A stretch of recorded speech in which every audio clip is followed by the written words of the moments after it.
गुरुर्ब्रह्मा गुरुर्विष्णु गुरुर्देवो महेश्वरः गुरुसाक्षात् परं ब्रह्म तस्मै श्रीगुरवे नमः। ॐ सदाशिवसमारम्भां शङ्कराचार्यमध्यमाम् अस्मदाचार्यपर्यन्तां वन्दे गुरुपरम्पराम्।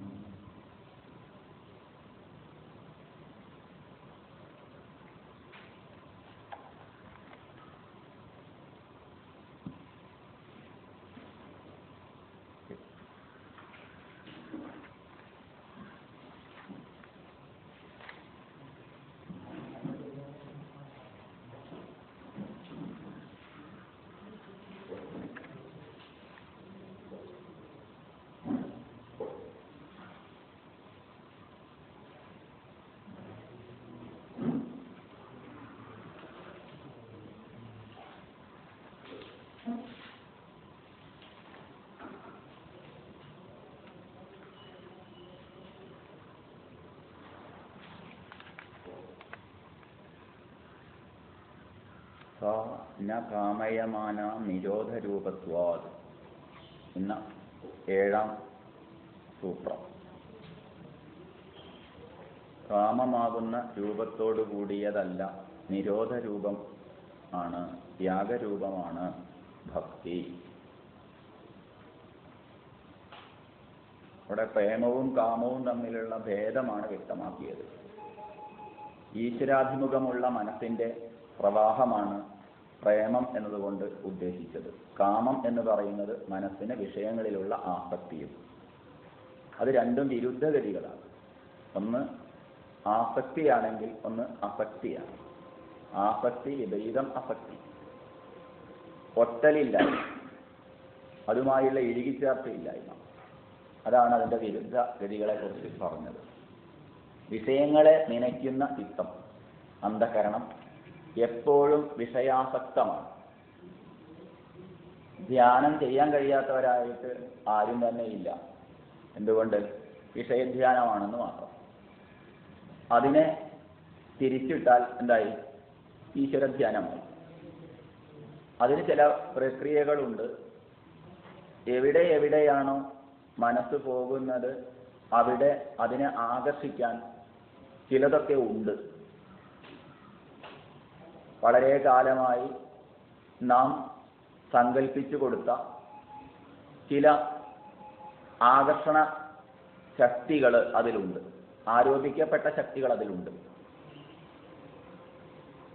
കൊടുത്ത ചില മൂല്യങ്ങൾ അതിലുണ്ട്. ഇതുകൊണ്ടൊക്കെയാണ് അത് അതിലേക്ക് പോകുന്നത്. അതിന് ആ പോകുന്ന മനസ്സിനെ തിരിച്ചു കൊണ്ടുവരുവാൻ എന്ത് ചെയ്യണം? അതാണ് തീരെ ഒരു ചാവാലി പശു ആണെങ്കിലും കെട്ടിയിട്ട പശു കയറൂരി വിട്ടാൽ ഓടുന്നത് പോലെ അത് ഓടുമ്പോൾ അതിൻ്റെ പിന്നാലെ ഓടുക എന്നുള്ളത് പശുവിൻ്റെ കാര്യത്തിൽ ചിലപ്പോൾ നടന്നേക്കാം, പക്ഷേ ഇക്കാര്യത്തിൽ അത് നടക്കില്ല. കാരണം ക്ഷീണിക്കുന്നത് പശു ആയിരിക്കില്ല, പിന്നെ ആരായിരിക്കും? നമ്മളായിരിക്കും. അങ്ങനെ കെട്ടിയിട്ട പശുവിനെ ആണ് അഴിച്ചുവിട്ടത്. അതെത്ര ശക്തിയില്ലാത്ത പശു ആണെങ്കിലും കെട്ടിയിട്ടത് കൊണ്ട് തന്നെ കയറൂരി വിട്ടാൽ അത് നല്ല സ്പീഡിലോടും. അതിൻ്റെ പിന്നാലെ ഓടാൻ വിചാരിച്ചു ക്ഷീണിപ്പിച്ചിട്ട് അതിനെ പിടിച്ചു കെട്ടാന്ന് വിചാരിച്ചാൽ അത് സാധ്യമല്ല. പിന്നെ എന്താണ് വഴി? ചില ഉപായങ്ങൾ വേണ്ടിവരും. ഉപായം കൂടാതെ ഉപായത്തെ പ്രാപിക്കാൻ സാധ്യമല്ല. അതുകൊണ്ട് ഭക്തിയും ഇവിടെ ഉപായം കൊണ്ട് സ്വീകരിക്കാൻ പറ്റുന്നതാണ്. ഉപായം കൊണ്ടാണ് ഭക്തിയാക്കി തീർക്കുന്നത്. വിഷയങ്ങളിലേക്ക് പരക്കം പായുന്ന നമ്മളുടെ ആസക്തിയെ അതിൽ നിന്ന് പിടിച്ചു കൊണ്ടുവരുവാൻ ചില ഉപായങ്ങളെ ആചാര്യന്മാർ ഉപദേശിച്ചിട്ടുണ്ട്. ദൃഷ്ടാന്തം എപ്പോഴും ലോക സാമാന്യത്തെ നോക്കിക്കൊണ്ടാണ് ഉപദേശിക്കുന്നത്. ലോകത്ത് സാധാരണ കാണുന്നത് വെച്ചിട്ടാണ്. അതുകൊണ്ടാണ് പശുവിൻ്റെ ഉദാഹരണം അവിടെ പറഞ്ഞത്. അങ്ങനെ പിന്നെ എന്താണ് അതിന് ഉപായം? അതിനുപായം എന്ന് പറഞ്ഞാൽ അതിന് പിന്നാലെ പിണ്ണാക്കുകളോ അല്ലെങ്കിൽ നല്ല പച്ചപ്പുല്ലോ അല്ലെങ്കിൽ വൈക്കോലോ കാണിച്ച് കയറ് പിന്നിൽ പിടിച്ച് വെച്ച് ഇതിൻ്റെ പിന്നാലെ ഓടുന്നു. അങ്ങനെ ഓടിയിട്ട് കയറ് കാണാതിരിക്കും, കണ്ട വീണ്ടും ഓടും. കാരണം അതിനെ പിടിച്ച് കെട്ടാനാണെന്ന് തോന്നിക്കഴിഞ്ഞാൽ. അപ്പം എന്ത് വേണം? പിണ്ണാക്കും വെള്ളം കാണിച്ചു കൊടുത്ത് പിണ്ണാക്കൊക്കെ എടുത്ത് കാണിച്ചു കൊടുക്കേണ്ടി വരും അല്ലേ? അതിന് പിണ്ണാക്കിൻ്റെ കഷ്ണമൊക്കെ അങ്ങനെയൊക്കെ ചെയ്യാറുണ്ട്. അങ്ങനെ എടുത്ത് കാണിച്ചു കൊടുത്ത് അല്ലെങ്കിൽ പുല്ലൊക്കെ കാണിച്ചു കൊടുത്താൽ അതൊന്ന് നിന്ന് തിരിഞ്ഞു നോക്കും. തിരിഞ്ഞു നോക്കിയിട്ട് കയറുണ്ടോയെന്നൊക്കെ നോക്കും. അങ്ങനെ ആ സമയത്ത് പിടിച്ച് കെട്ടാം. ഇതുപോലെ ഓടുന്ന മനസ്സിനെ അതിൻ്റെ പിന്നാലെ ഓടുന്നതിലേറെ നല്ലത് എന്താണ്? അതിനെ ആകർഷിക്കുന്ന എന്തെങ്കിലുമൊക്കെ കാണിച്ചു കൊടുത്തിട്ട് അതിനെ പിടിച്ച് കെട്ടിയിടണം, തളച്ചിടണം. ആ മനസ്സിനെ, ഓടുന്ന മനസ്സിനെ ആകർഷിക്കാൻ വേണ്ടിയാണ് താളമേളങ്ങളോടൊത്ത ഭജന പാടുന്നതൊക്കെ. ഭജന മാത്രമല്ല. അവിടെ മനസ്സിലാക്കേണ്ട എന്താണ് അതിൻ്റെ യുക്തി എന്ന് ചോദിച്ചു കഴിഞ്ഞാൽ, അതിസൂക്ഷ്മമായ ഈശ്വര സത്വത്തെ സാക്ഷാത്കരിക്കാൻ വേണ്ടിയുള്ള ഒരു ലക്ഷ്യം മുൻനിർത്തിക്കൊണ്ട് ജീവിക്കുന്ന ഒരു സാധകനെ സംബന്ധിച്ച് ആണ് ഇതെല്ലാം ഉള്ളത്. അപ്പൊ അങ്ങനെയാവുമ്പോൾ ശമം ദമം എന്നുള്ള രണ്ടെണ്ണമുണ്ട്. ശമവും ദമവും പരസ്പര പൂരകങ്ങളാണ്. ആദ്യം ശമമാവാം പിന്നെ ആവാം ദമം എന്ന് വിചാരിക്കുന്നതും, ദമമാവാം ശമമാവാം എന്ന് പിന്നെ ആവാം വിചാരിക്കുന്നതും രണ്ടും അബദ്ധങ്ങളാണ്. പരസ്പരം രണ്ടും ഒന്നിച്ചു കൊണ്ടുപോകേണ്ടതാണ്. എന്നാലും ഏതെങ്കിലും ഒന്ന് ആദ്യം ചെയ്യണ്ടേ? എങ്കിൽ ആചാര്യന്മാർ പറയുന്നു, സ്ഥൂല ദൃഷ്ടിയുള്ളവരെ സംബന്ധിച്ച് ഏറ്റവും നല്ലത് ദമമാണെന്ന്. സ്ഥൂലദൃഷ്ടിയുള്ളവർ, സൂക്ഷ്മദൃഷ്ടി കൈവന്നിട്ടില്ല, സൂക്ഷ്മമായി ചിന്തിക്കാനൊന്നും കഴിയില്ല, ഈ കാണുന്നതാണ് സത്യം എന്ന് വിചാരിച്ച് ആ കാണുന്നതിൻ്റെ പിന്നാലെ ഓടുന്ന ഒരാളെ സംബന്ധിച്ച്, അങ്ങനെയുള്ള ഒരാളെ സംബന്ധിച്ച് എന്തുണ്ട്? അയാളെ സംബന്ധിച്ച് ആദ്യം വേണ്ടത് ഏതാണെന്ന് വെച്ചാൽ രണ്ടും പരസ്പര പൂരങ്ങളാണ്. ഒന്ന് കഴിഞ്ഞിട്ട് മറ്റൊന്ന് പോരാ. ശമവും ദമവും ഒന്നിച്ച് തന്നെ കൊണ്ടുപോകാൻ കഴിയേണ്ടതാണ്. പക്ഷെ അതേ സമയത്ത് എന്നാലും ഏതെങ്കിലും ഒന്ന് ആദ്യം ചെയ്യേണ്ടതെന്ന് ചോദിച്ചാൽ അവിടെ ദമമാണ് സാധാരണ ജനങ്ങളെ സംബന്ധിച്ച്, നമ്മയൊക്കെ സംബന്ധിച്ച് ഏറ്റവും നല്ലത്. ദമം എന്ന് പറയുമ്പോൾ ഇന്ദ്രിയ നിയന്ത്രണമാണ്. തോന്നിയോണം ഇന്ദ്രിയങ്ങളെ കയറൂരി വിടാതിരിക്കുന്നു. അതിൻ്റെ ഭാഗമാണ് ഇപ്പോഴത്തെ വ്രതം. ഏത് വ്രതവും അങ്ങനെ തന്നെയാണ്. ഏത് വ്രതത്തിലും മുഖ്യമായ ഒന്നാണ് ഏത്? ദമം എന്നുള്ളത്. ശമം എന്നുള്ളതുമുണ്ട്. പക്ഷെ ആദ്യം തന്നെ ശമം പറഞ്ഞു കഴിഞ്ഞാൽ എന്തുണ്ടാവും? ദമം നടക്കില്ല. ഉദാഹരണം പറഞ്ഞാൽ, എനിക്ക് മനസ്സിന് സമാധാനം കിട്ടുന്നില്ല, ശാന്തി കിട്ടുന്നില്ല എന്ന് പറയുന്ന ഒരാളോട് മനസ്സിന് ശാന്തിക്ക് വേണ്ടി അതിസൂക്ഷ്മങ്ങളായ മന്ത്രസാധനകളെ ചെയ്യാൻ ആചാര്യൻ ഉപദേശിക്കുന്നില്ല. ഉപദേശിച്ചാൽ എന്തായിരിക്കും? ഒന്നുകിൽ ഉറക്കം തൂങ്ങലായിരിക്കും, അല്ലെങ്കിൽ മനോലോകം കാണലായിരിക്കും പരിണതഫലം. അപ്പൊ അയാളോട് എന്ത് പറയും? നിങ്ങൾ ഭക്ഷണ രീതിയൊക്കെ ഒന്ന് നല്ല എരിവും പുളിയൊക്കെ ഉള്ളതൊക്കെ ഒന്ന് കുറച്ച് കൊണ്ടുവരുമെന്ന്. അപ്പോഴേക്കും അയാളുടെ മുഖം ചുളിയും. എന്തുകൊണ്ട്? അതൊന്നും സാധ്യമല്ല. പക്ഷെ അത് സാധ്യമല്ലെങ്കിൽ എങ്ങനെ ശമം പറ്റും? അതുകൊണ്ട് ദമമാണ് ആദ്യം വേണ്ടത്. ദമമുണ്ടെങ്കിൽ ശമത്തിന് ഗുണകരമാണ്. എന്നാൽ ദമമുണ്ട്, ആന്തരികമായ സാധനകളൊന്നും ചെയ്യുന്നില്ലെന്ന് വിചാരിക്കുക, അപ്പോഴും പ്രയോജനമൊന്നുമില്ല. കുറച്ച് കഴിഞ്ഞാൽ അങ്ങനെ പോകും. ഇപ്പൊ വ്രതം എടുത്തിട്ട് എന്ത് ചെയ്തു? ആന്തരികമായ സാധനാനിഷ്ഠകളൊന്നും ചെയ്യുന്നില്ല, കേവലം അതിൻ്റെ വിധിവിധാനങ്ങളിൽ മാത്രം കുടുങ്ങി കിടക്കുന്നവരാണെന്ന് ബഹുഭൂരിപക്ഷം പേരും. എന്നിട്ട് പിന്നെ തമാശ പറയാനും ഇല്ലേ, വല്ല കടയിലും വല്ല വെഞ്ചുമലൊക്കെ പോയിരുന്ന് അവരുടെ കച്ചവടം നടക്കുന്ന വിധത്തിൽ അതും ചെയ്യുന്നുണ്ട് പല സ്വാമിമാരും ഉണ്ട്. തമാശയൊക്കെ പറയാൻ സമയം കണ്ടെത്തുന്നുണ്ട്. വേണമെങ്കിൽ പറയും ഈ ശരീര സംസ്കരണം ചെയ്യരുത് എന്ന് പറയും. ശരീര സംസ്കരണം ചെയ്യരുത് എന്ന് പറഞ്ഞാൽ താടി വെട്ടരുത്, താടി വെടിക്കരുത്, മുടി വെട്ടരുത്, നഖം മുറിക്കരുത്, വൃത്തികെട്ട് നടക്കണം എന്നല്ല അർത്ഥം. പിന്നെന്താ? അതിന് സമയം കിട്ടരുത് എന്നാണ്. ഈശ്വര വിചാരത്താൽ അയാൾക്ക് അതിന് സമയം കിട്ടും. ശമവും ദമവും ശീലിക്കുന്ന ഒരാൾക്ക് സമയം ഉണ്ടാവില്ല. ശമവും ദമവും ശീലിക്കുന്ന ഒരാൾക്ക് ഒരിക്കലും സമയം ഉണ്ടാവില്ല. പക്ഷെ അതിന് സമയമില്ലാത്തതുകൊണ്ടാണ്. ശരീര സംസ്കരണത്തിന് സമയമില്ല, സമയം കൊടുക്കാതെ വേണം വ്രതം അനുഷ്ഠിക്കാനെന്നാണ്. പക്ഷെ അതിനൊക്കെ സമയം കണ്ടെത്തുന്നുണ്ട്. ഏത്? ഇല്ലേ, മുടി മെനിക്ക് നടക്കാൻ വട്ടച്ചേർപ്പുണ്ട് പോക്കറ്റില്, അങ്ങനെയൊക്കെ ഉണ്ടാവും. കണ്ണാടിയുടെ മുന്നിൽ സമയം ചെലവാക്കാൻ പറ്റുന്നുണ്ട്, തമാശ പറയാനും ഇല്ലേ ഒക്കെ സമയമുണ്ട്. അതിന്റെ കൂട്ടത്തിൽ കൂടെ ഒരു വ്രതവും എന്ന് പറഞ്ഞാൽ എന്താ? അത് ശമമില്ല. അപ്പൊ ശമമില്ലാതെ ബാഹ്യമായിട്ട് ഞാൻ വ്രതനിഷ്ഠനാണ് എന്ന് പറഞ്ഞ് വിധിവിധാനങ്ങളിൽ മാത്രം കുടുങ്ങിപ്പോയിട്ട് ഞാൻ അമ്പലത്തിൽ പോകുന്നില്ലേ? ഓ അമ്പലത്തിൽ പോകുന്നുണ്ട്. വട്ടം ചുറ്റുന്നില്ലേ? ഓ വട്ടം ചുറ്റുന്നുണ്ട്. കുറി തൊടുന്നില്ലേ? ഉണ്ട്. ഭക്ഷണം കഴിക്കുമ്പോൾ ശരണം വിളിച്ചിട്ടല്ലേ ഭക്ഷണം കഴിക്കുന്നത്? അതെ ഉണ്ട്. ശൗചമുണ്ടോ? ഓ അതുണ്ട്. അതെല്ലാം ഭംഗിയായിട്ട് നടക്കുന്നുണ്ട്. പക്ഷെ എന്തുള്ളൂ? ആന്തരികമായ സാധനം ഒന്നുമില്ല. എങ്കിലും അതുകൊണ്ട് വലിയ പ്രയോജനമൊന്നുമില്ല. അതങ്ങനെ കഴിഞ്ഞു പോകാം. ഇനി ഈ ബാഹ്യമായ ഈ വിധിവിധാനങ്ങളെല്ലാം നോക്കുന്നുണ്ട്, ആന്തരികമായിട്ട് അന്ധകരണ ശുദ്ധിക്കായിക്കൊണ്ട് ഉള്ളു ശുദ്ധമാക്കാനുള്ള പ്രക്രിയകൾ, അതാണ് നാമജപം. ബാഹ്യാഭ്യന്തര ശുചിത്വമാണ് ശൗചം എന്ന വാക്കിന്റെ നിർവചനം. ഉള്ളും പുറവും ശുചിയാക്കി വയ്ക്കുക എന്നുള്ളതാണ്. അപ്പൊ ബാഹ്യശുദ്ധിയെ പോലെ തന്നെ ആന്തരിക ശുദ്ധി മുഖ്യമാണ്. എന്നാലും ആന്തരിക ശുദ്ധിയെ സ്വാധീനിക്കുന്ന കാലത്തോളം ബാഹ്യശുദ്ധി മുഖ്യമാണ്. ആന്തരിക ശുദ്ധിയെ സ്വാധീനിക്കുന്ന കാലത്തോളം എപ്പോഴാണോ ഞാൻ അശുദ്ധിയാണ് എന്നൊരു ഒരാൾക്ക് തോന്നുന്നത്, അത് അയാൾക്ക് അശുദ്ധിയാണ്, അയാളുടെ തോന്നലാണ്, സങ്കല്പം. തോന്നലാണെന്ന് അയാളോട് പറയാൻ പറ്റില്ല. അപ്പൊ അതേ സമയത്ത് അങ്ങനെയുള്ള ഒരാൾ അതിനനുസരിച്ചിരിക്കുക, അല്ലെങ്കിൽ അതിൽ തന്നെ പിടിക്കും, ഞാൻ അശുദ്ധിയാ തോന്നുന്നു, ഞാൻ അശുദ്ധിയാ തോന്നുന്നു. അപ്പോഴേക്കും അന്ധകരണം അശുദ്ധിയായി. അപ്പൊ ബാഹ്യമായ ശുദ്ധി ആന്തരിക ശുദ്ധിയെ സ്വാധീനിക്കുന്ന കാലത്തോളം അതിന് മുഖ്യതയുണ്ട്. പരസ്പര പൂരകങ്ങളാണ്. അപ്പൊ ശമവും ദമവും എന്ന് പറയും, ഇതും അതേപോലെ തന്നെയാണ്. ഏത്? നാമജപങ്ങളും ഒപ്പം വേണം. അല്ലെങ്കിൽ നാമജപത്തിന് പകരമായി ഉള്ളു തുറന്ന് ശരണം വിളിക്കുന്നു, അങ്ങനെയുള്ള കാര്യങ്ങളൊക്കെ. അത് മറ്റുള്ളവർക്ക് ശല്യം ഉണ്ടാക്കുന്ന വിധത്തിലല്ല. ഇന്ന് പൊതുവെ അങ്ങനെയാണ്. മറ്റുള്ളവരുടെ സ്വകാര്യ സാധനങ്ങളെ പോലും എനിക്കൊരു പ്രശ്നമല്ല, എപ്പോഴും തോന്നിയ പോലെ എന്തും ചെയ്യാം എന്നുള്ള സ്ഥിതി വിശേഷത്തിലേക്ക് എത്തിയിരിക്കുക. കാരണം സ്വന്തം കാര്യം തന്നെ. അങ്ങനെയല്ല. ഒരു സമൂഹാരാധന എന്ന് പറയുമ്പോൾ നിശ്ചിതമായി നിശ്ചയിക്കപ്പെട്ട സമയത്ത് അപ്പൊ മറ്റുള്ളവരും അതിന് മാറിത്തരും. കാരണം ഇപ്പൊ ഈ സമയത്ത് സ്വാമിമാർ ശരണം വിളിക്കുന്ന സമയമാണ്, അങ്ങനെയല്ലേ? അങ്ങനെ പറഞ്ഞിട്ട് അത് മാറിക്കൊടുക്കണം, പുറത്തേക്ക് വഴി മാറിക്കൊടുക്കണം. അല്ല അപ്പുറത്ത് ഭജന നടക്കുകയാണ്, അല്ലെങ്കിൽ അങ്ങനെയുള്ള കാര്യങ്ങൾ നടക്കുകയാണ്, ആ സമയത്ത് ഞാൻ എൻ്റെ കാര്യം നടത്തട്ടെ വിചാരിച്ചിട്ട് അതൊന്നും എനിക്കൊരു പ്രശ്നമല്ല. അല്ലെങ്കിൽ ഒരാൾ സമാധാനത്തോടുകൂടി ഈ ശബ്ദമൊന്നും വേണ്ടാതെ ഒന്ന് കൈകൂപ്പി നിൽക്കാന്ന് വിചാരിക്കുന്ന സമയത്ത് പോയിട്ട് എന്ത് ചെയ്തു? അപ്പോ ഒച്ചത്തിൽ ശരണം വിളിച്ചു, അവനവൻ്റെ കാര്യം. അതല്ല, അത് യോജിക്കില്ല. ഒന്നിച്ച് ചെയ്യുന്ന സാധനങ്ങൾക്ക് ഒറ്റയ്ക്ക് ചെയ്യുന്നതിലേറെ എത്രയോ ഗുണമുണ്ട്, ഇല്ലെന്ന് പറഞ്ഞില്ല. പക്ഷെ ഇവിടെ ആ ബാഹ്യമായി ചെയ്യുന്നത് മാത്രമല്ല, ആന്തരികമായ സാധനാനിഷ്ഠ മുഖ്യമാണെന്നാ പറഞ്ഞത്. അത് മുഖ്യമാണ്. അപ്പൊ വിഷയങ്ങളെ ധ്യാനിക്കുന്ന ചിത്തം വിഷയാകാരത്തെ പ്രാപിക്കും.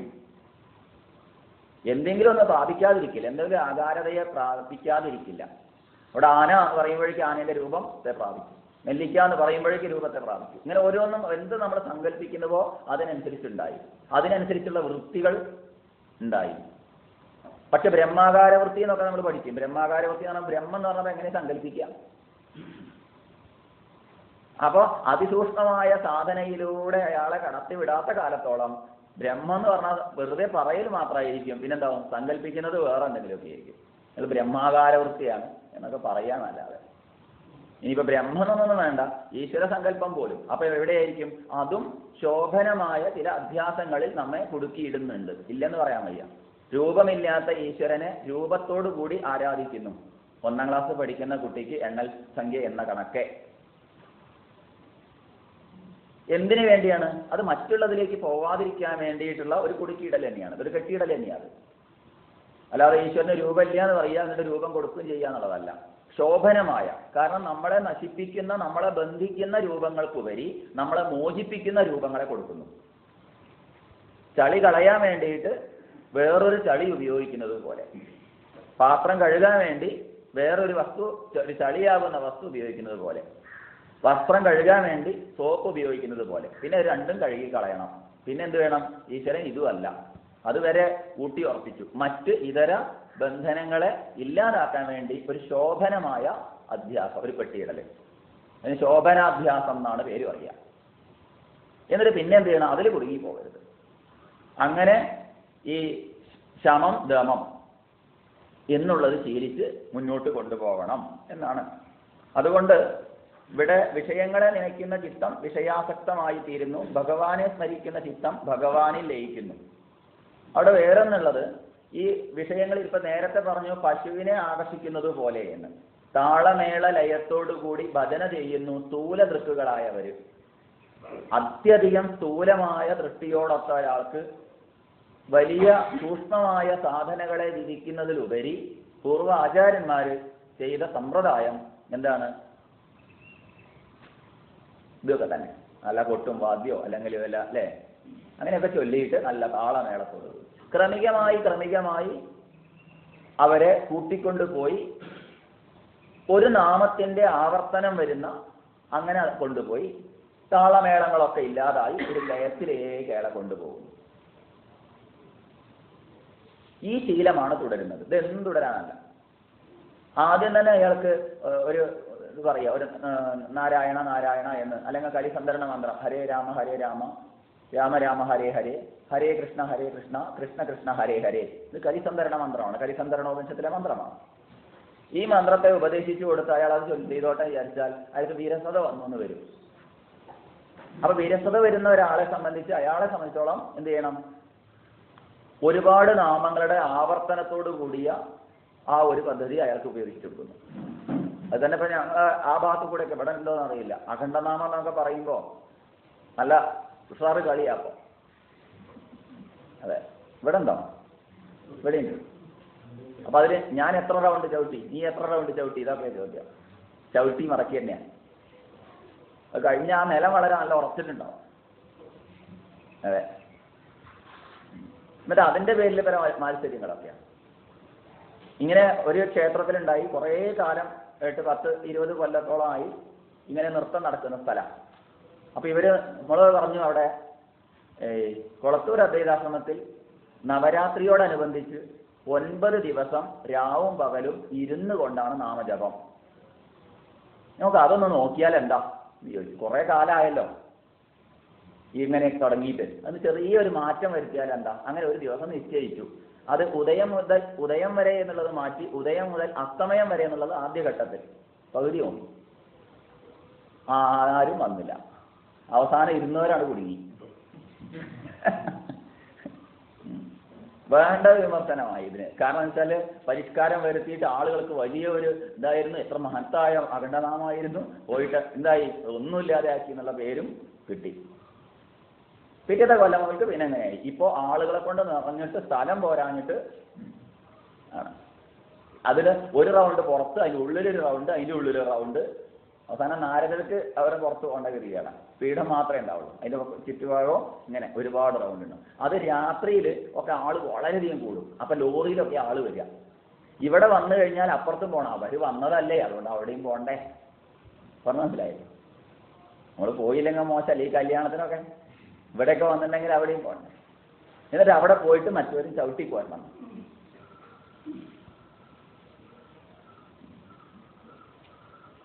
അപ്പൊ അങ്ങനെ ബാഹ്യമായി എന്തൊക്കെ. അപ്പൊ ശരിക്കും പറഞ്ഞാൽ കയ്യും കാലും നെയ്യും കണ്ണും നാക്കും മുക്കും എല്ലാ ഇന്ദ്രിയങ്ങളും അടക്കം വരാത്തവരാണല്ലോ. കയ്യും കാലും ഒന്നും അടക്കം വരാതെ വെറുതെ ഇരുന്ന് കഴിയുമ്പോൾ എങ്ങനെ അടക്കം വരാന്ന് വെച്ച് കഴിഞ്ഞാൽ നമ്മുടെ ഒരു കുട്ടികളൊക്കെ ഈ പായലൊക്കെ ഇരുന്ന് കഴിഞ്ഞാൽ കുറച്ച് കഴിയുമ്പോഴേക്ക് കാണാൻ എന്തുണ്ടാവും? പുൽപ്പായൊക്കെ ആണെങ്കിൽ, ഇപ്പൊ പ്ലാസ്റ്റിക് പായ കൊണ്ട് അത്ര വലിയ കുഴപ്പമില്ല. അവിടെ ചെന്ന് കഴിഞ്ഞാൽ ഇരിക്കാൻ കൊടുക്കുന്ന പ്ലാസ്റ്റിക് പായ ആയിരിക്കും. ഈ അങ്ങനെ ആണെങ്കിൽ തന്നെ, അല്ലെങ്കിൽ കസേരയായിരിക്കും. അപ്പൊ അങ്ങനെ കാണില്ല. അല്ല ഈ പുൽപ്പായൊക്കെ ആണെങ്കിൽ എന്തുണ്ടാവും? പോകുമ്പോഴേക്ക് കാണാം.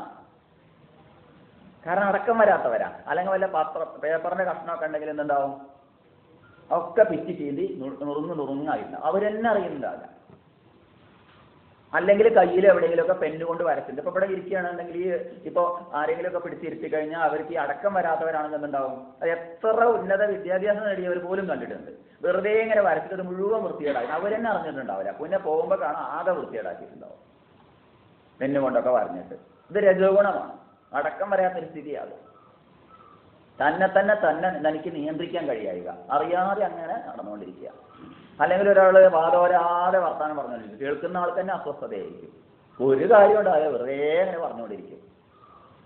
ഇങ്ങനെ ഒരു അടക്കം വരാത്ത ആൾക്കാരെ സംബന്ധിച്ച് എന്താണ് ഏറ്റവും നല്ലത്? ദമമാണ്.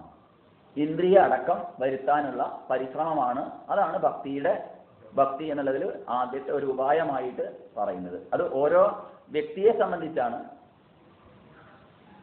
അപ്പൊ പശുവിനെ പിന്നാലെ കൂടി ഓടുന്നത് കാര്യമല്ല. എന്നാൽ അതിനെ ആകർഷിച്ചിട്ടാണെന്ന് പറയുമ്പോൾ അതിനെ എന്ത് ചെയ്യണം? ദമത്തിനുള്ള പരിശീലനം ചെയ്യുന്നു. അതൊക്കെ ദമം ഇതിനു വേണ്ടിയാണെന്നൊരു ബോധമുണ്ടെങ്കിൽ നമ്മെ ഉയർത്തും. ഇല്ലെങ്കിൽ എന്താവും? ഇതിൽ മാത്രം കുടുങ്ങിപ്പോകും. അതാണ് അഖണ്ഡനാമത്തെക്കുറിച്ചും പറഞ്ഞത്. ഖണ്ഡിക്കാത്ത നാമം, മുറിക്കാതെ നാമം ചൊല്ലുന്നു. അപ്പോൾ തുടർച്ചയായിട്ട് അങ്ങനെ ചെയ്യുമ്പോൾ വിഷയാസക്തമായ ചിത്തം പോലും എന്താവും, ഇതിലേക്ക് ക്രമികമായി കൊണ്ടുവരാൻ കഴിയും. എന്തിനേറെ അങ്ങനെയുള്ള ഒരു സ്ഥലത്ത് ചെല്ലുമ്പോൾ തന്നെ കാണാം, എന്ത്, അഖണ്ഡനാമൊക്കെ നടക്കുന്ന ഒരു സ്ഥലത്ത് അത് കഴിഞ്ഞു വിചാരിക്കുക, അവിടെ ആ സ്ഥലത്തേക്ക് പിന്നെ 2 ദിവസം കഴിഞ്ഞ് ചെല്ലുമ്പോൾ തന്നെ കാണാം എന്ത്, അതിങ്ങനെ അവിടെ ചൊല്ലുന്നതായിട്ടൊക്കെ നമുക്ക് തോന്നും. കാരണം ആ അന്തരീക്ഷത്തിൽ അതിൻ്റെ ഒരു തരംഗഗതി വന്നിട്ടുണ്ടാവും. തരംഗഗതി എന്ന് പറഞ്ഞാൽ അവിടെ അങ്ങനെ ആയി, നമ്മുടെ ചിത്തം അതിനനുസരിച്ച് അങ്ങോട്ട് സങ്കല്പിച്ച് കഴിഞ്ഞു. അപ്പൊ അഭ്യാസം കൊണ്ട് കഴിയും. അതുകൊണ്ടാണ് പറഞ്ഞത് ഭക്തിയിൽ മുഖ്യമാണ് ഏത്, അഭ്യാസവും വൈരാഗ്യവും. ഇത് ഗീതയിൽ പറയുന്നു. ഗീതയിലും ഭഗവാൻ പറയുന്നുണ്ട്, എങ്ങനെയാണ് ഈ മനസ്സിനെയൊക്കെ അടക്കുക, എങ്ങനെയാണ് ശമമൊക്കെ ശീലിക്കുക എന്ന് അർജുനൻ ചോദിക്കുക. അത് വായുവിനെ പിടിച്ച് മെരുക്കുന്നത് പോലെ അപ്രാപ്യമല്ലേ? അപ്രാപ്യം എന്ന് പറയരുത്. എന്ത് വേണം?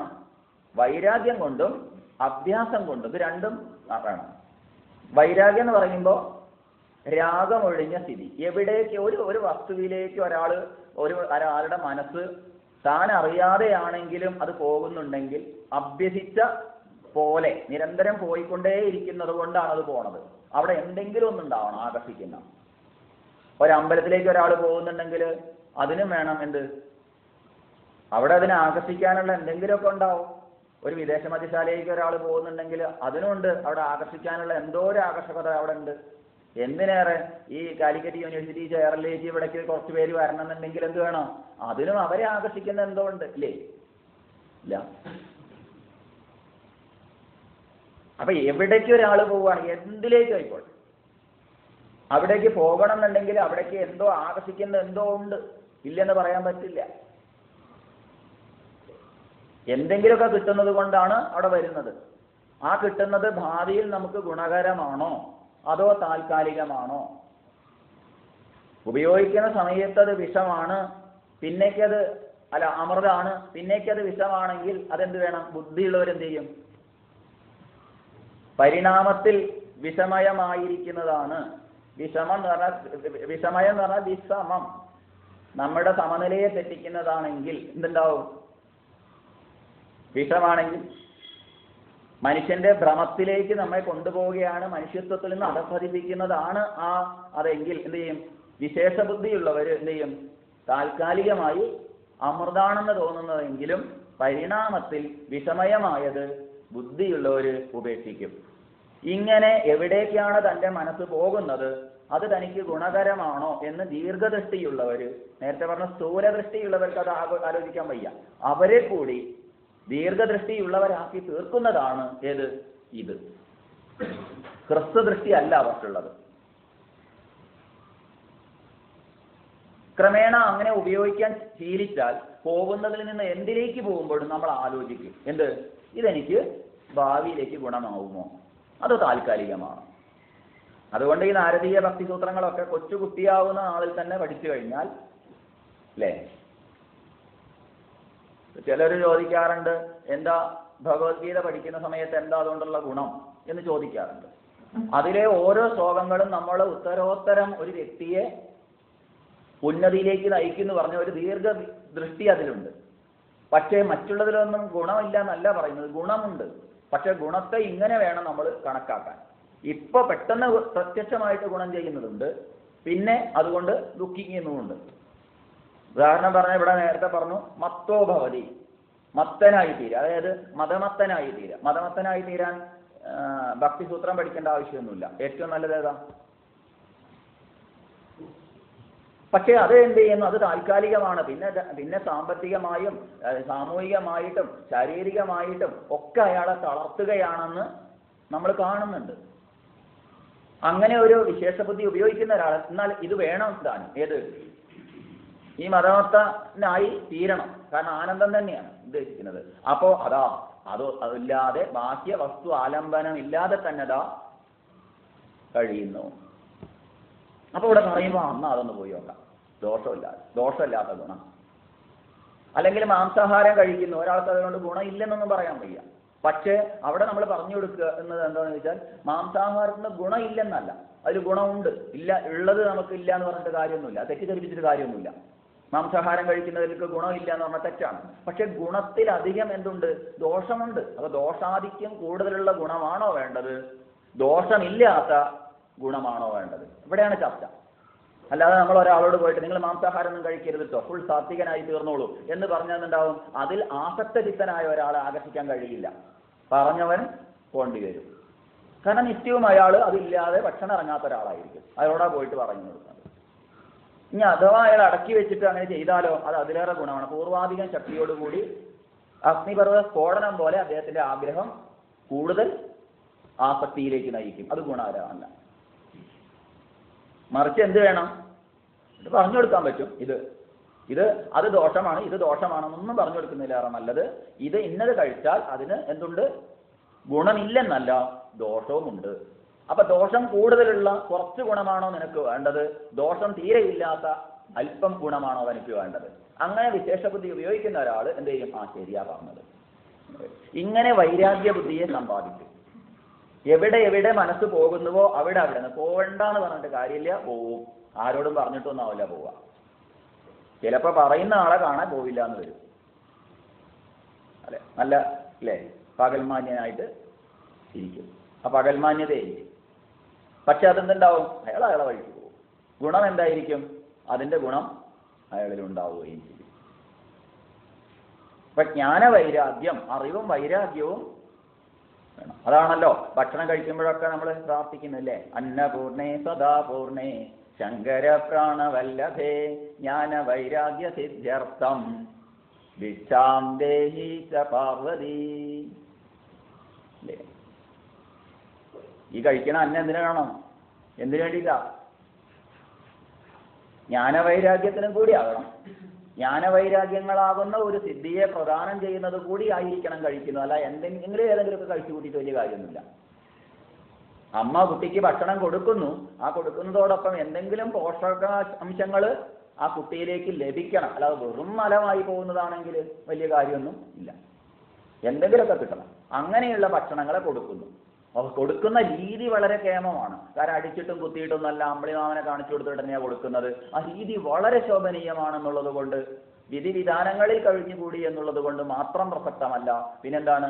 അതുകൊണ്ട് ഉണ്ടാവുന്ന ആന്തരികമായ വളർച്ചയെ കൂടി അത് ഗുണകരമാവണം. അതുകൊണ്ടാണ് ശമവും ദമവും ഒന്നിച്ചനുഷ്ഠിക്കണമെന്ന് പറഞ്ഞത്. സ്ഥൂലദൃക്കുകളെ സംബന്ധിച്ച് ദമമാണ് മുഖ്യം.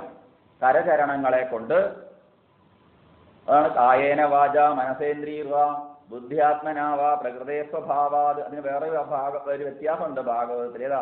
ബുദ്ധ്യാത്മനാവാനുസൃത സ്വഭാവാത് കരോതി യത് സകലം പരസ്മൈ നാരായണായേതി സമർപ്പയാമി എന്നൊക്കെ. എല്ലാ അംഗങ്ങളെയും അവിടത്തേക്ക് സമർപ്പിക്കുന്നു. അങ്ങനെ സമർപ്പിക്കുന്നു എന്ന് ചൊല്ലുകയും സങ്കല്പിക്കുകയും ചെയ്യുമ്പോൾ അത് പരക്കം പായാതാവും. അങ്ങനെയൊക്കെ പോവുക ചെയ്യുന്നത്. അങ്ങനെ ചെയ്തിട്ട് ആവുന്നു. അങ്ങനെ മുന്നോട്ട് പോയി കഴിഞ്ഞാൽ എന്താവും? ക്രമേണ അടുത്ത വഴിയിലേക്ക് കയറ്റം കിട്ടും. അപ്പൊ എന്താവും? ഒരു നാമത്തിന്റെ ആവർത്തനം, അല്ലെങ്കിൽ സഹസ്രനാമങ്ങളൊക്കെ ചൊല്ലാൻ പറ്റും. അല്ലെങ്കിൽ സഹസ്രനാമം ചൊല്ലാൻ പോയാൽ എന്താവും? ഒരു ദിവസം 2 ദിവസമൊക്കെ ആരെങ്കിലും പറഞ്ഞുകൊണ്ടൊക്കെ ചൊല്ലും. പിന്നെന്താ 30 മിനിറ്റേ, വേറെ പണിയൊന്നുമില്ല. അത് വലിയൊരു ഭാരമായി തീരും. വേണമെങ്കിൽ അത് ആർക്കും മനസ്സിലാവാത്ത വിധത്തിൽ ചൊല്ലി ഒപ്പിച്ചു എന്നും വരും. അങ്ങനെ ചെല്ലുന്നവരും 30 മിനിറ്റ് ഒരു ലളിത സഹസ്രനാമം എല്ലാം ചുരുങ്ങിയതിന് 30 മിനിറ്റ് വേണമെങ്കിൽ അത് വേണമെങ്കിൽ 10 മിനിറ്റ് കൊണ്ടൊക്കെ കഴിക്കുന്നവർ അങ്ങനെയൊക്കെ ചെയ്യും. ചുരുങ്ങിയത് 30 മിനിറ്റെങ്കിലും വേണ്ട. വിഷ്ണു സഹസ്രനാമം ചെല്ലണമെങ്കിൽ ചുരുങ്ങിയത് ഒരു 20 മിനിറ്റെങ്കിലും വേണമെന്നാണ് നമ്മുടെ അഭിപ്രായം. ചുരുങ്ങിയത്. പക്ഷെ അതൊന്നും ഇല്ലാതെ അതൊക്കെ വേണമെങ്കിൽ 10 മിനിറ്റ് കൊണ്ടൊക്കെ കഴിക്കുന്ന ആൾക്കാരുണ്ടാവും. ഒന്നും ആർക്കും മനസ്സിലാവില്ല, ഒരു ഒന്നും ഉണ്ടാവില്ല. എന്തെങ്കിലുമൊക്കെ ഒന്ന് വേണ്ടേ. പിന്നെ തോന്നിയോണം എന്തെങ്കിലുമൊക്കെ പണിയെടുത്തുകൊണ്ട് ഇത് ചൊല്ലിയാലും മതി എന്ന് പറയുന്നവരും ഇല്ലാതില്ല. ഏതിനാ പ്രാധാന്യം എന്നുള്ളത് അവർക്ക് തന്നെ സംശയമായിരിക്കും. അപ്പൊ അങ്ങനെയൊക്കെ ചെയ്യുന്നത് നല്ലതെന്ന് വെച്ചാൽ ഒന്നും ചെയ്യാത്തവനെ സംബന്ധിച്ച് അതൊക്കെ നല്ലത് തന്നെയായിരിക്കാം. പക്ഷെ അങ്ങനെ നമ്മൾ അങ്ങനെയും ചെയ്യാമെന്ന് ഉപദേശിച്ചു കൊടുത്താൽ എന്തായി തീരും? ക്രമേണ അങ്ങനെ ഉണ്ടാവുള്ളൂ, ഇങ്ങനെ ഉണ്ടാവില്ല.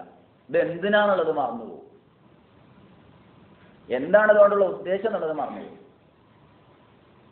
ഇന്ന് വ്രതം അങ്ങനെയാ പോണത്. കാരണം നമ്മൾ ഓരോ സൂത്രങ്ങളും ചിന്തിക്കുമ്പോൾ അതാത് കാലത്തെ വ്രതത്തെക്കുറിച്ചൊക്കെ അല്ലേ ഒന്ന് ഇല്ലേ സ്പർശിച്ചു പോകാറുണ്ടല്ലോ.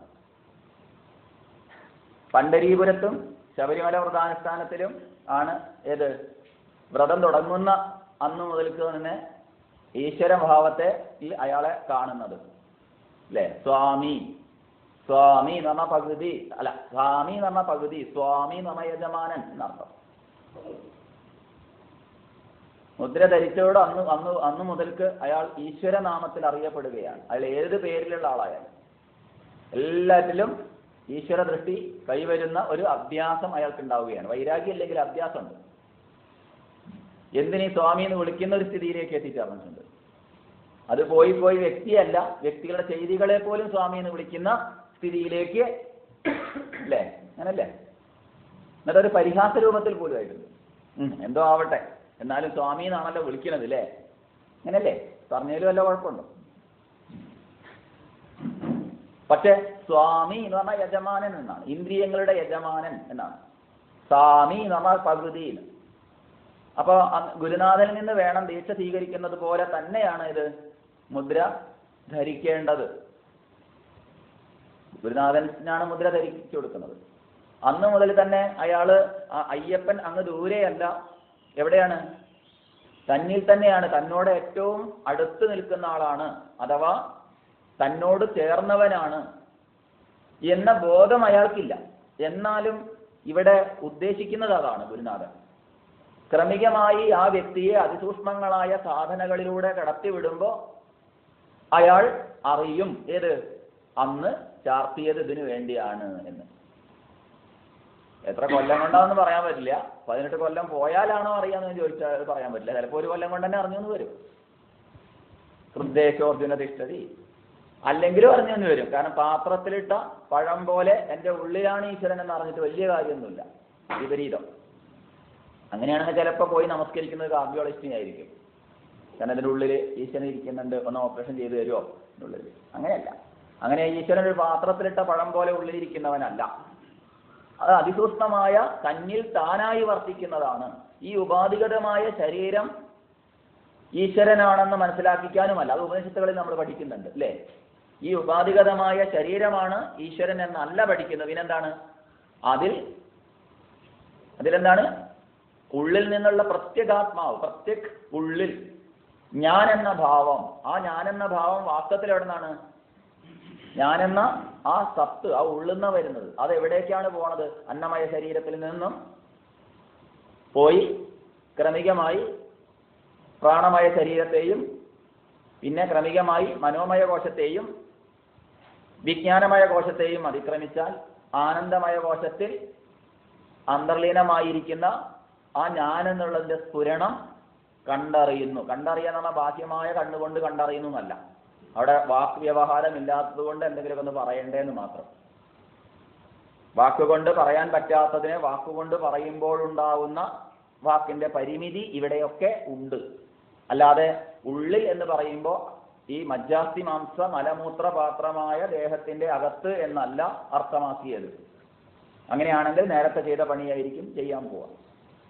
അപ്പൊ സൂക്ഷ്മമായിട്ട് ഇതല്ല. അപ്പൊ വ്രതത്തും കൊണ്ട് ഉദ്ദേശിക്കുന്നത് തന്നെയാണ്. വ്രതം എന്ന് പറയുമ്പോൾ സ്വയമേവ അവനവന്റെ ഉയർച്ചയ്ക്ക് വേണ്ടി അവനവനാൽ സ്വീകരിക്കപ്പെടുന്നതാണ് വ്രതം. വേറെ ആരോണ്ടോ പറഞ്ഞു ഉണ്ടാക്കി വെച്ചൊന്നുമല്ല. അപ്പൊ വ്രതം കൊണ്ട് സ്ഥൂല ശരീരത്തിലുള്ള അഭിമാനത്തെ അതിക്രമിക്കുകയാണ് ചെയ്യുന്നത്. ശരീര സംസ്കരണം ചെയ്യാതെ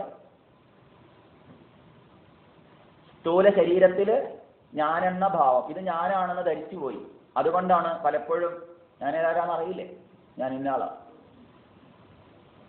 ഹെഡ് വെയിറ്റ് കൂടുന്നത് പലപ്പോഴും.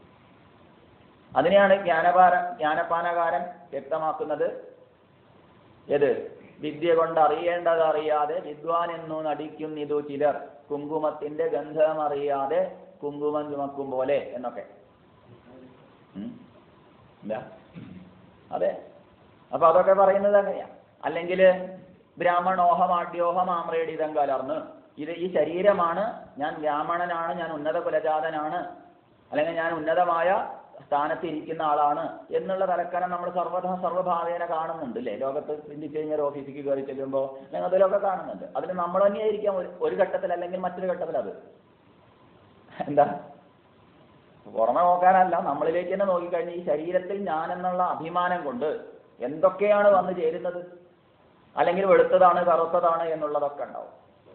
ഇങ്ങനെയുണ്ടാവും. സ്ത്രീയാണ് പുരുഷനാണെന്നുള്ള ഭാവത്തിലുണ്ടാവാം. ഇങ്ങനെ ഏതെല്ലാമാണ് ഈ ശരീരത്തിലെ അഭിമാനത്തിന് കാരണമെന്ന് പറയാൻ പറ്റില്ല. അങ്ങനെയുള്ള ആ ശരീരത്തിലുള്ള അഭിമാനത്തെ വ്രതം കൊണ്ട് കുറച്ചു കൊണ്ടുവരാനുള്ള പ്രക്രിയകൾ പറയുന്നുണ്ട്. നാം ഒന്നായി ധരിക്കുന്ന കൂട്ടമായ പ്രാർത്ഥനകള് ഉണ്ട്. ഒരേ വേഷം, തീർത്തും അനാകർഷകങ്ങളായ വേഷം ധരിക്കുന്നു. അനാകർഷകം എന്ന് പറയുമ്പോൾ കറുപ്പ്, തീർത്തും അനാകർഷകമായ വസ്ത്രധാരണം, കറുപ്പ് വസ്ത്രത്തിലൂടെ. അല്ലെങ്കിൽ ഓഫീസിലേക്ക് പോകുമ്പോൾ ഒരു വസ്ത്രം, വീട്ടിൽ വരുമ്പോൾ വേറൊരു വസ്ത്രം, ഇല്ലേ? അങ്ങനെയൊക്കെ ഉണ്ടാവും. ആ വസ്ത്രത്തിലൂടെ തന്നെ ആ വ്യക്തിയുടെ സ്ഥാനമാനങ്ങളെ കാണുന്നുണ്ട്. അങ്ങനെ സ്ഥാനമാനങ്ങൾക്ക് കാരണമായ ബാഹ്യമായ ഒന്നും ഇല്ലാതെ അയാൾ എന്താണ് അധികവും അയാളെ കാണുന്ന ആളും സ്വയം അനുസന്ധാനത്തിനും, അതിനാണ് വസ്ത്രങ്ങൾ ഒക്കെ അതിനു വേണ്ടിയാണ്. സ്വയം അനുസന്ധാനം ചെയ്യാനും മറ്റൊരാൾക്ക് ഇയാള് മനസ്സിലാക്കാനും വേണ്ടിയുള്ളതാണ്. ഇയാൾ വ്രതത്തെ അനുഷ്ഠിച്ച ആളാണ്, അതുകൊണ്ട് ഇയാളുടെ ഇന്ന വ്യവഹാരങ്ങളെ ആകാവൂ, സ്വയവും ഞാൻ ഇന്ന വ്രതത്തിന്റെ പ്രതിജ്ഞ എടുത്തിട്ടുണ്ട്, എനിക്ക് ഇതിലേക്ക് അപ്പുറത്ത് ഒന്നാവരുത് എന്ന് സ്വയം അനുസന്ധാനം ചെയ്യാം. രണ്ടും നല്ലതാണ്. അതാണ് ഏത് ഒരു വ്രതത്തിന്റെ ചിഹ്നമണിയുക എന്നുള്ളതിലൂടെ ഉദ്ദേശിക്കുന്നത്. അപ്പൊ കറുപ്പ് വസ്ത്രം എന്നുള്ളത് പൊതുവെ എന്തിനാണ്? അനാകർഷകമാണെന്ന് പറയാം. പിന്നെ പൊതുവെ എല്ലാവരും ഒന്നാണ് എന്നതിനെ ഊട്ടി ഉറപ്പിക്കാൻ, അയ്യപ്പനും വാവരും ആവണ്ട. അയ്യപ്പനും വാവരും ആണെങ്കിൽ ഈ ഹരിഹരപുത്രൻ എന്ന് വിളിക്കാനും പാടില്ല. ഹരിഹരപുത്രനാണെങ്കിൽ അയ്യപ്പനും വാവരും സമകാലികരല്ല. ഇനി അങ്ങനെയല്ല, ചിലർ പറയും ബുദ്ധമതത്തിൻ്റെതാണെന്ന് പറയും. അങ്ങനെയാണെങ്കിൽ ഈ വാവർക്ക് എത്ര 1300 കൊല്ലങ്ങൾക്ക് മുമ്പ് പറ്റുമല്ലേ? അല്ലേ? 1400 കൊല്ലങ്ങൾക്ക് മുമ്പ്, വാവർക്ക് 1400 കൊല്ലങ്ങൾക്ക് മുമ്പ് പറ്റിയാണ് അത്ര ബുദ്ധകാലത്ത് അല്ലേ? അങ്ങനല്ലേ ആണെന്ന് തോന്നുന്നു. ഏതായാലും അപ്പോഴും അല്ല ഹരിഹരപുത്രന്റെ കാലം എന്ന് കാണാൻ പറ്റും. അപ്പോഴും പ്രശ്നമായി. മറിച്ച് ശിവഭൂതഗണങ്ങളിൽ ഒരുവനായ വാപുരന് ക്ഷേത്രം വേണമെന്ന് ശബരിമലയിൽ ദേവസ്വം ബോർഡ് നേരിട്ട് നടത്തിയ സ്വർണ്ണ പ്രശ്നത്തിൽ തെളിഞ്ഞതായിരുന്നു. കടുത്തസ്വാമിക്കും കൊച്ചുകടുത്തയ്ക്കും ഉള്ളതുപോലെ വാപുരനും ക്ഷേത്രം വേണമെന്ന് വളരെ കാലം മുമ്പ്, കുറച്ചു കാലം മുമ്പ് തന്നെ നടത്തിയ സ്വർണ്ണ പ്രശ്നത്തിൽ വെച്ച് തെളിഞ്ഞതാണ്. അവിടെ മതേതരം എന്നുള്ള കാഴ്ചപ്പാട് വെച്ചിട്ട് വാവരാണ് ഇപ്പോൾ മുൻപന്തിയിലുള്ളത്. ഇവിടെ ഏത് ജാതിയിൽപ്പെട്ടവനാണ്, ഏത് മതത്തിൽപ്പെട്ടവനാണെന്ന് ചോദ്യമൊന്നുമില്ല. എല്ലാവരും മനുഷ്യരായിട്ട് കാണാനേ പറഞ്ഞിട്ടുള്ളൂ. മനുഷ്യനെ കാണാനാ പറഞ്ഞത്. ആരായാലും എന്താ, ശബരിമല വ്രതാനുഷ്ഠാനം അത് തന്നെയാണ്. അവിടെ ജാതി മത ഭേദമില്ലാതെ എല്ലാ ഈശ്വരാരാധനയും അവിടേക്കാണ് കൊണ്ടുപോയി എത്തിക്കുന്നത്. അതിന് ഇനി വേറെ പ്രത്യേകമായിട്ടൊരു മേമ്പൊടിയുടെ ആവശ്യമൊന്നും ഇല്ല. എല്ലാത്തിലും മനുഷ്യനായി കാണുന്നു. നീ ഏത് ജാതിയിൽപ്പെട്ടവനാണ്, നീ ഏത് മതത്തിൽപ്പെട്ടവനാണ് എന്നുള്ള ഒരു കാഴ്ചപ്പാടല്ല അവിടെ ഉള്ളത്. അവിടെ ഇതര മതത്തിൽ കാണുന്നു എന്നുണ്ടെങ്കിൽ അയാളുടെ ഉള്ളിൽ മതം ഉണ്ട് എന്നാണ്. എന്താ ഇപ്പൊ വാവരെ കാണുന്നുണ്ട് എന്നുണ്ടെങ്കിൽ വാവര് വേറെ ഉണ്ട്, മതേതരത്തെ ഇതാണ് മതേതരം ഇങ്ങനെ ഉണ്ടാക്കുമ്പോൾ അതിന്റെ അർത്ഥം എന്തായി? അവിടെ മതത്തെ കാണുന്നുണ്ട്. സ്ത്രീയെ കാണാൻ പാടില്ലെന്ന് പറഞ്ഞാൽ അവിടെ സ്ത്രീ ഉണ്ട്, ഉള്ളിൽ സ്ത്രീ ഉണ്ട്, പുറത്ത് സ്ത്രീനെ ഇല്ലാതാക്കുക. പുറത്ത് വാവരെ പ്രതിഷ്ഠിക്കുന്ന സമയത്ത് വാവര് എവിടെ ഉണ്ട്? ഉള്ളിലുണ്ട്. പുറത്ത് ഉണ്ടെങ്കിൽ ഉള്ളിലുണ്ട്. ഉള്ളിൽ ആദ്യമില്ലേ? അപ്പൊ പുറത്തും ഇല്ലാതാവണം, ഉള്ളിലും ഇല്ലാതാവണം. അതിനേതാ നല്ലത്? മനുഷ്യനെ കാണുന്നു, ഇത്ര നല്ലതാ. ഒരു ബ്രഹ്മചാരി സ്ത്രീയെ കാണാൻ പാടില്ല എന്ന് പറഞ്ഞാൽ അതിന്റെ അർത്ഥം എന്താ? കാണാൻ പാടില്ല എന്നാ? അപ്പൊ ബ്രഹ്മചാരിക്ക് സ്ത്രീ പുരുഷ വ്യത്യാസമൊക്കെ ഉണ്ടല്ലേ? ഉള്ളിലുള്ളത് കൊണ്ടല്ലേ? അങ്ങനെയാണെങ്കിൽ കാണാൻ പാടില്ല, നല്ലതാ. ഉള്ളിൽ സ്ത്രീ എന്നുള്ള ഭാവം ഉണ്ടെങ്കിൽ സ്ത്രീ ആണെന്ന് തോന്നുന്ന ആളെ കാണരുത്.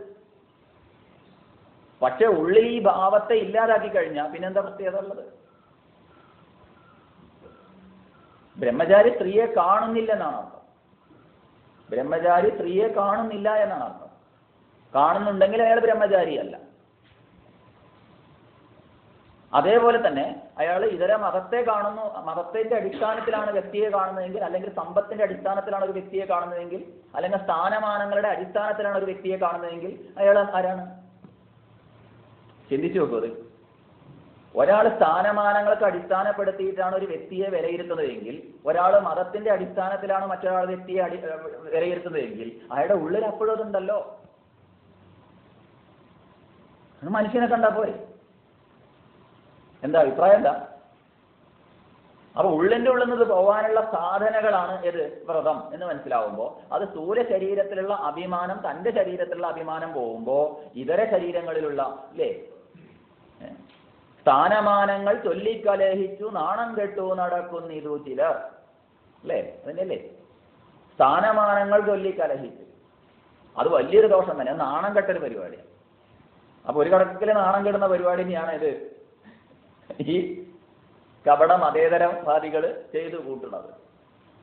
തത്വത്തിനനുസരിച്ച് ചിന്തിച്ചു കഴിഞ്ഞാൽ മനുഷ്യനെ കണ്ട നീ ഏത് ജാതിയിൽപ്പെട്ട, നീ ഏത് മതത്തിൽപ്പെട്ട ചോദ്യമില്ല. അവിടെ മനുഷ്യനാണ്. ഓ ഞാൻ ചോദിച്ചില്ലല്ലോ, ഞാൻ ഇന്ന മതത്തിലാണെന്ന് പറയുന്നവരോട് പോലും അറിവുള്ളവരെന്താ പറയുക? അത് ചോദിച്ചില്ലല്ലോ, ഞാൻ ചോദിച്ചിട്ടില്ലല്ലോ. ചോദ്യം തന്നെ അവിടെ ഇല്ല, പിന്നെ അല്ലേ ഉത്തരം? ചോദ്യം ഇല്ലെങ്കിൽ പിന്നെ ഉത്തരം എല്ലാവർക്കും. ശരി. അപ്പോ വ്രതം കൊണ്ട് അതിനെ അതിക്രമിച്ചു, സ്ഥൂല ശരീരത്തെ അതിക്രമിച്ചു. പിന്നെയോ സൂക്ഷ്മ ശരീരം എന്നുള്ളത് 17 തത്വങ്ങളോടൊപ്പതാണ്. 5 ജ്ഞാനേന്ദ്രിയങ്ങൾ, 5 കർമ്മേന്ദ്രിയങ്ങൾ, 5 പ്രാണൻ, മനസ്സ്, ബുദ്ധി, 17 പടികൾ സൂക്ഷ്മ ശരീരം. അതിനെ അതിക്രമിക്കുന്നു ഏത്?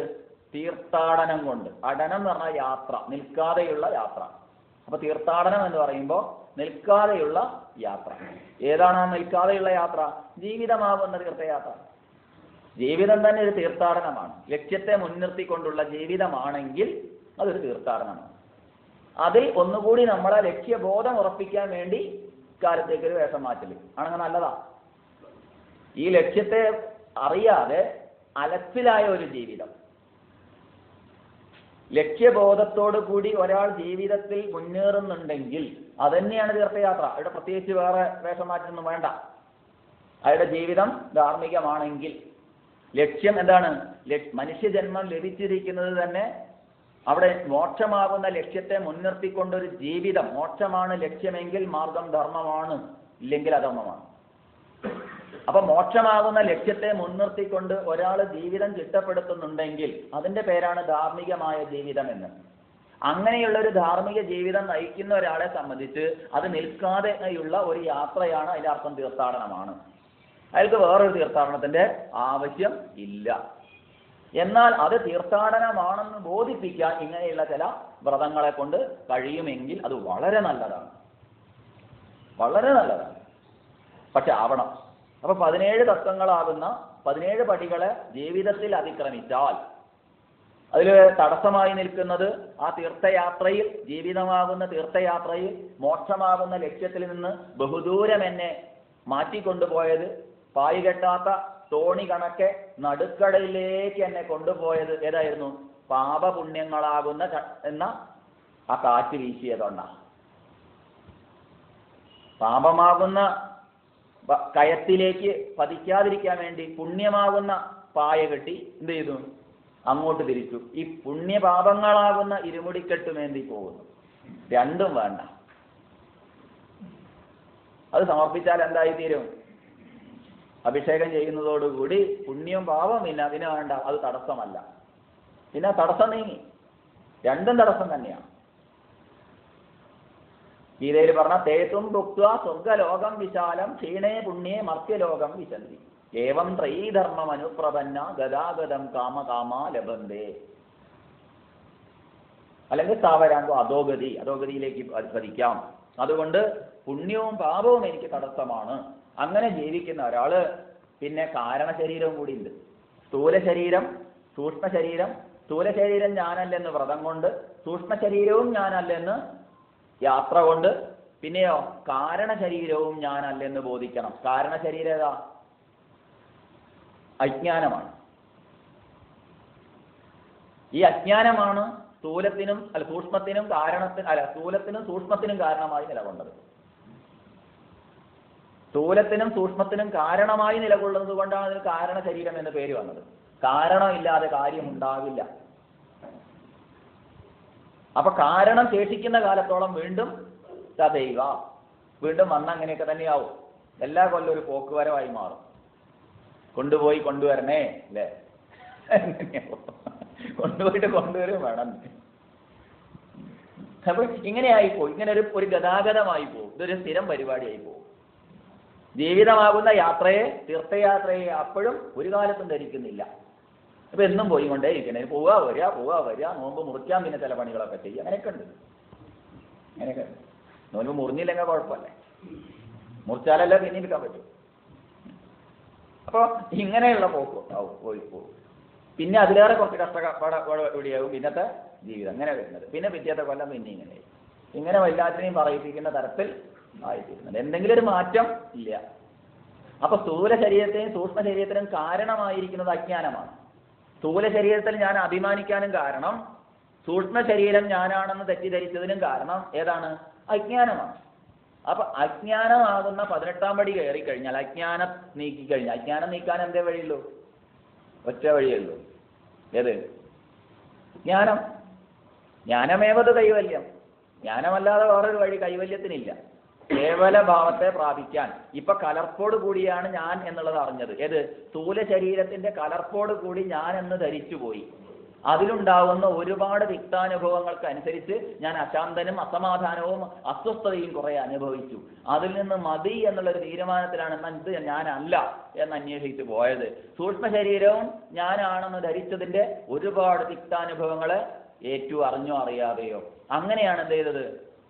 മുന്നോട്ട് പോയത്. അങ്ങനെ ഇതിനൊക്കെ കാരണമായത് ഏതാണ്? അജ്ഞാനമാണെന്ന് മനസ്സിലായി. അപ്പൊ അജ്ഞാനമാകുന്ന ആ ശത്രുവിനെ നീക്കാൻ ഒറ്റ വഴിയുള്ളൂ. ഏത്? ജ്ഞാനം മാത്രം. ഇരുട്ട് നീക്കാൻ വേറെ ഒരു വഴിയില്ല. ഏത്? വെളിച്ചം എന്ന പോലെ ഒരു ദീപം കൊടുത്തേക്കുന്നു. അതുപോലെ അറിവ് കൊണ്ട്, ആ അറിവ് ഉണ്ടാവുന്നത് അടിസ്ഥാനത്തിൽ തന്നെ എന്തായി? തത്വമസി ഉപദേശമായി. സാമവേദീയമായ ഉപനിഷത്തിലെ സാരം മാറ്റിക്കുറുക്കിയത് അല്ലേ? തത്വമസി. അത് നീ ആകുന്നു. അത് നീ ആകുന്നു. ആര്? പിന്നിലുള്ള ആള്. അങ്ങനെയല്ല. തന്നെ ഈ സ്ഥൂല ശരീരത്തെയും സൂക്ഷ്മ ശരീരത്തെയും ഒക്കെ അതിക്രമിക്കാൻ വേണ്ടി ഇതുവരെ ചെയ്ത പ്രയത്നങ്ങളൊക്കെ ഞാൻ ആരെന്നുള്ള അന്വേഷണത്തിനായിരുന്നു. ഞാൻ എന്നുള്ളത് പുറത്തല്ല. ആ ഞാൻ എന്നുള്ള ഈശ്വരൻ എന്നുള്ളത് ഞാൻ എന്ന് പറഞ്ഞിരുന്നു അത് തന്നെയായിരുന്നു. ഇതുവരെ ഞാൻ എന്ന് പറഞ്ഞ പരിമിതങ്ങളായ അഹങ്കാരം പോയി ഇപ്പം എന്തായി? അപരിമിതമായ ഞാനായി. ഞാൻ ഇല്ലാതാക്കാനാ പോയത്. ഇപ്പം എന്തായി? എല്ലാം ഞാനാണെന്ന് അറിഞ്ഞു. അറിയോന്നറിയില്ല അല്ലേ? ഇതുവരെ ഞാൻ ഏതാണ്? ഇതാണ് ഞാൻ എന്ന് പറയുമ്പോൾ ഇന്നെ അറിയില്ലേ? ഈ പരിമിതമായ അഹങ്കാരം വെച്ച് കുണ്ടുകിണറ്റിലെ തവളകൾ എന്ന പോലെ ഞാൻ നിരന്തരം അഹങ്കരിച്ചു കഴിഞ്ഞുകൂടി. അത് നല്ലതല്ല എന്ന് എനിക്ക് ബോധ്യമായി. ക്രമേണ ഇപ്പം എന്തായി? ഇപ്പം ഞാൻ പോകുമെന്ന് വിചാരിച്ചു പോയി. ഇപ്പം എന്തായി? ഇപ്പോഴാണ് ഏറ്റവും വലിയ ഞാനായത്. ഏത്? എല്ലാം ഞാനാ. എന്താ വേണ്ടത്?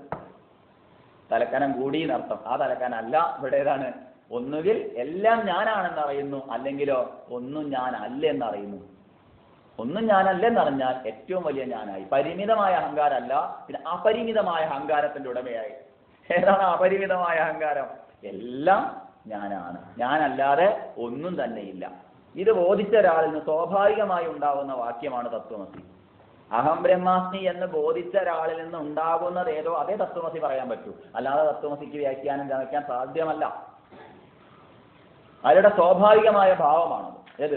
അഹം ബ്രഹ്മാസ്മി എന്ന് സ്വയം ബോധിച്ച, ഞാൻ ബ്രഹ്മമാണ്, ബ്രഹ്മത്തിൽ നിന്ന് അന്യമായി ഞാനില്ല എന്ന് ആര് ധരിച്ചിരിക്കുന്നുവോ, ഞാൻ ബ്രഹ്മമാവുമെന്നല്ല, അത് ധരിച്ച ഒരാളിൽ നിന്ന് സ്വാഭാവികമായി എന്തുണ്ടോ, എന്ത് വ്യവഹാരമുണ്ടോ അതൊക്കെ ഏതായിരിക്കും? തത്വമസി വ്യവഹാരമാവും. അല്ലാതെ തത്വമസി വ്യാഖ്യാനിക്കാൻ സാധ്യമല്ല. ആനുഭവികമായ തലം അതൊരിക്കലും അനുഭവ അവസാനത്ത് അത് ബ്രഹ്മവിജ്ഞാനസ്യ, അനുഭവത്തിൽ അവസാനിക്കുന്നു ബ്രഹ്മവിജ്ഞാനം. അതുകൊണ്ട് അത് പറയാൻ പ്രസംഗിക്കാൻ വയ്യ. അത് സ്വാനുഭവമാണ്. അത് ഇവിടെയും പറയുന്നുണ്ട്. മൂകാസ്വാദനവത് എന്ന് നാരദഭക്തിസൂത്രം പറയാൻ പോകുന്നുണ്ട്. മൂകന്റെ ആസ്വാദനം പോലെ. മൂകനാണ്, മിണ്ടാൻ വയ്യാത്തവനാണ്, പറയണമെന്നുണ്ട്. അനുഭവം ഒരാൾക്കും പറഞ്ഞ് മനസ്സിലാക്കി കൊടുക്കാൻ വയ്യ, പറഞ്ഞ് മനസ്സിലാക്കിച്ച് കൊടുക്കാൻ വയ്യ. അയാൾ മിണ്ടാൻ വയ്യാത്ത ആളും കൂടി ആണെങ്കിലോ അതുപോലെയാണ് ഏത്? ഭക്തന്റെ സ്ഥിതി. ഏത് ഭക്തന്റെ? ആ ഭക്തന്റെ, പരാഭക്തന്റെ. പരാഭക്തന്റെ അനുഭവം എന്ന് പറഞ്ഞത് ഇതാണ്.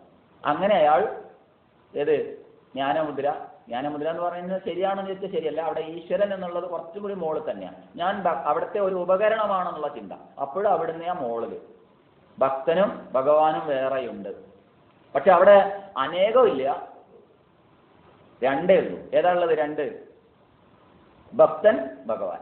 ഞാൻ ഭഗവാന്റെ ഒരു ഉപകരണം മാത്രമാണ്. അത് അവിടെ നിന്ന് എത്രയോ ഉന്നതിയിലാണ് നിൽക്കുന്നത്. പറഞ്ഞു മനസ്സിലായില്ല? എത്രയോ ഉന്നതിയിലാണ്. കാരണം താൻ ഒറ്റയ്ക്കല്ലെന്ന് മനസ്സിലായി. താൻ ഒറ്റയ്ക്കല്ലെന്ന് മനസ്സിലായി. അപ്പൊ എന്നെ നിയന്ത്രിക്കുന്ന ഒരു ശക്തി ചൈതന്യം എന്റെ ഉപരി ഉണ്ട് എന്ന് മനസ്സിലായി. എന്റെ കൈകൾ പ്രവർത്തിക്കണമെങ്കിൽ വേറെ ഏതോ കൈകൾ, അദൃശ്യമായ ചില കൈകൾ അതിന് പിന്നിൽ പ്രവർത്തിക്കണമെന്നല്ലേ? മഹാബാഹോ, മഹത്തായ ചില ബാഹുക്കൾ പ്രവർത്തിച്ചത് കൊണ്ടാണ് എൻ്റെ ഈ ചെറിയ കൈകൾ ഉയരുന്നത് എന്ന് മനസ്സിലായാൽ തന്നെ അയാൾ അനാവശ്യമായി കൈ ഉയരില്ലല്ലോ. എന്താ അഭിപ്രായം? മഹാബാഹു, ഭൂതനാഥ സദാനന്ദ, ഭൂതങ്ങളുടെ സർവ്വഭൂതങ്ങളുടെയും നാഥ ഈശ്വര. ഭൂതം എന്ന് പറഞ്ഞാൽ ഒരു ഭൂതം പറയണോ? കുറെ ഭൂതങ്ങൾ കേട്ടിരിക്കണോ? സർവഭൂതദയാപര, സർവഭൂതങ്ങൾക്കും ദയ പരമായിരിക്കുന്നവൻ, ദയ പരനായിരിക്കുന്നവൻ. സർവഭൂതദയാപര, രക്ഷ രക്ഷ രണ്ടു പ്രാവശ്യം ആവർത്തിച്ചുകൊണ്ട് വീണ്ടും വീണ്ടും എപ്പോഴും എപ്പോഴും എന്നർത്ഥം പറയണം. രക്ഷ രക്ഷ മഹാബാഹോ, എപ്പോഴും എന്നെ രക്ഷിക്കും. ഞാൻ ശത്രുവാണെന്ന് പ്രഖ്യാപിച്ച ആളായിരിക്കാം ചിലപ്പോ എന്റെ രക്ഷകനായിട്ട് വന്നത്. കാരണം പ്രവർത്തിച്ചു വിളിച്ചതാരാ? ആ മഹത്തായ കൈകളാണ്. രക്ഷ രക്ഷ മഹാബാഹോ. ശാസ്ത്രേ തുഭ്യം നമോ നമ. ചതുർത്ഥി വിഭക്തിയിൽ ശാസ്ത്രേ എന്ന് ഉപയോഗിക്കുമ്പോൾ അവിടെ ശാസ്താവ് എന്നുള്ളതിന്റെ ശാസ്ത്ര ശബ്ദത്തിന് എന്താണ്? ശാസ്താവിനായിക്കൊണ്ട് എന്നർത്ഥം വരും. ചതുർത്ഥി വിഭക്തിയിൽ ആയിക്കൊണ്ട്, ആയിക്കൊണ്ട്, ശാസ്താവിനായിക്കൊണ്ട്. തുഭ്യം നമസ്കാരം. എന്ത് നമസ്കാരം? എപ്പോഴും നമോ നമ എന്ന് പറഞ്ഞുകൊണ്ട് വീണ്ടും വീണ്ടും എപ്പോഴും എപ്പോഴും എന്നും എന്നും നമസ്കാരം. ഇക്കാലത്ത് മാത്രമല്ല, എന്നും ഞാൻ അതിനെ തന്നെയാണ് നമസ്കരിക്കുന്നത്. ശാസ്തിതാവിനെ അവിടെ ഇങ്ങനെ ഉണ്ട്. ഇങ്ങനെ ആയിക്കഴിഞ്ഞാലോ അവിടെ ഈശ്വരൻ എൻ്റെ മുകളിലുള്ള ഒരാളല്ല. ആരാണ്? ഞാനും ഈശ്വരനും വേറെ അല്ല. അഹം ബ്രഹ്മാസ്മി. അവിടെ എത്തിയില്ലെങ്കിലും ഇവിടെ എത്തിയാൽ തന്നെ അല്ലേ എത്രയോ ഉയരത്തിലാണ് അല്ലേ? എന്താ അഭിപ്രായം? ഞാൻ ഈശ്വരന്റെ ഒരു ഉപകരണമാണെന്നുള്ളൊരു ചിന്ത വന്നാൽ തന്നെ എന്തായി? വളരെ കേമല്ലേ ജീവിതം? എത്ര നന്നായി! അവിടുത്തെ ഉപകരണമാണ് ഞാൻ. ഞാൻ അവിടുത്തെ കൈകളിൽ അവിടുത്തെ നിർദ്ദേശം അനുസരിച്ച് അവിടുത്തെ ശാസ്തിതാവായി ഞാൻ കണ്ടെത്തിയിരിക്കുന്നു. അതുകൊണ്ട് എന്നെ നയിക്കണമേ, എന്നെ നല്ലതിലേക്ക് നയിക്കണമേ എന്നുള്ളൊരു ചിന്ത വരുമ്പോൾ തന്നെ നമ്മളെന്തായി? സ്വാമിയായി. ആര്? സ്വാമിയാ, അല്ലെങ്കിൽ സ്വാമിയാവുള്ളൂ. ശരി, അത്രേ പറഞ്ഞുള്ളൂ.